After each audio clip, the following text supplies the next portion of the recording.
جب ہم یہ کہتے ہیں کہ میرے بچوں تمہاری عمر 1000 سال ہو جائے، تو یہ بالکل ایسا ہے جیسے آپ کا بچہ وہ لیولز کا پرچہ دینے گیا ہو اور آپ اس کو کہیں جب وہ جا رہا ہو خدا کرے تمہارا پرچہ 40 آورز کا ہو جائے، تو وہ اس بات پہ خوش ہوگا یا پریشان ہوگا؟ مطلب 2 گھنٹے کا میرا انگلش کا یا 3 گھنٹے کا فزکس کا پرچہ، اماں جان نے کہا کہ خدا کرے تمہارا پیپر 50 آورز کا ہو جائے، تو یہ اچھی دعا ہے بری دعا ہے؟ یہ دعا ہماری تہذیب کے اندر، ہمارے پرسپیکٹو کے اندر کبھی نہیں دی گئی کسی کو۔ اس دعا کو اس طرح تو دیا گیا کہ اگر کوئی آپ کو کوئی کسی سے محبت ہے اور کسی کے علم اور کسی کے کیریکٹر اور کسی کی معاشرے میں جو خدمت ہے اس کا فیض پورے معاشرے کو حاصل ہو رہا ہے، تو یہ دعا کی آپ نے کہ یا اللہ ان کا سایہ ہمارے سروں پہ رکھے تاکہ زیادہ سے زیادہ یہ معاشرے میں ان سے جو فیض مل رہا ہے وہ ملے۔ یہ والی خواہش یا یہ والی دعا تو ہوئی،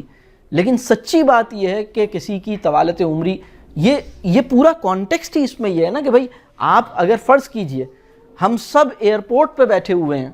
اور ہمیں اصل میں جب ہم اس چیک پوائنٹس کو کراس کر لیں گے اور دیوار کے ادھر چلے جائیں گے تو زیادہ ریلیکس ہوں گے نا، یا ادھر زیادہ ریلیکس ہیں؟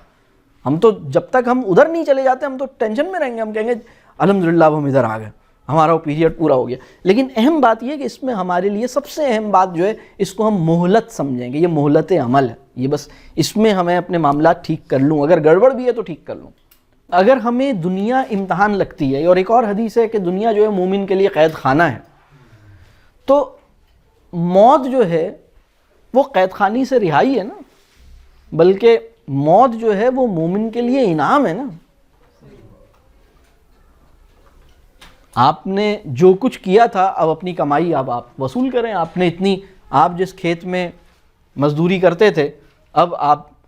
آخرت جو ہے وہ دنیا کی، یعنی دنیا جو یعنی کھیتی ہے نا، کیا ہے وہ دنیا آخرت کی کھیتی ہے، یعنی یہاں آپ نے کھیت پہ کام کیا تو وہاں آپ کو کھیتی آپ نے جو آپ کو ریسیو ہو گیا۔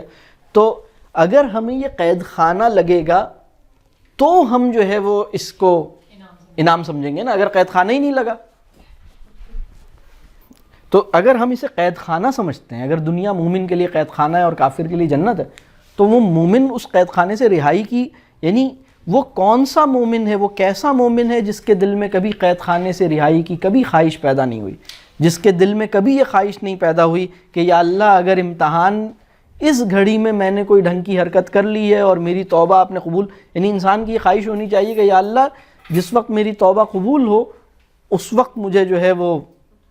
مجھے بلا لیجئے، کیونکہ مجھے نہیں اپنے اوپر اعتبار کہ میں توبہ قبول ہونے کے بعد دوبارہ حرکتوں میں لگ جاؤں گا، تو قبولیت توبہ کے فوراً بعد یہ بالکل صحیح ٹائم ہے۔ تو لیکن قید خانے سے رہائی کی کوئی خواہش اس مومن کے دل میں نہیں پائی جاتی، وہ اس لائف کو قیدی کی لائف سے تعبیر نہیں کر رہا۔